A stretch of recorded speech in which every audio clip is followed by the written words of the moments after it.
મોંઘવારીના જમાનામાં મોટા શહેરમાં સોનાની કે ચાંદીની ચોરી થાય કે પછી મોંઘી વસ્તુની ચોરી થાય, પરંતુ અમદાવાદના જુહાપુરા વિસ્તારમાં અલ શુગરા ફિશ એક્વેરિયમમાંથી 11 જેટલા વિદેશી પોપટની ચોરી થઈ છે। આ પોપટની કિંમત 1.5 લાખથી માંડીને 3 લાખથી વધુની છે। આ ચોરીના પગલે દુકાન માલિકને 20 લાખ રૂપિયાનું નુકસાન પહોંચ્યું છે। ઓસ્ટ્રેલિયન મકાઉન, આફ્રિકન ગ્રે જેવા પોપટની ચોરી કરાઈ છે। નવાઈની વાત એ છે કે ચોરોએ એવા પોપટ ચોર્યા કે જે પોપટ બચકું ન ભરી શકે। આ બધી મોડસ ઓપરેન્ડી જોઈને દુકાનધારકને શંકા છે કે કોઈ જાણભેદુએ જ હાથફેરો કર્યો છે।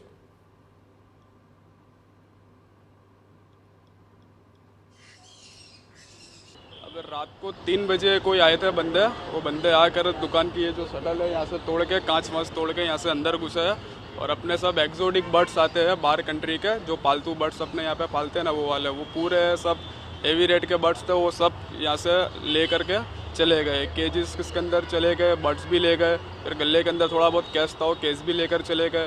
अंबा टावરની સામે એક અલ સુગરા પેટ શોપ્સ કરીને દુકાન છે।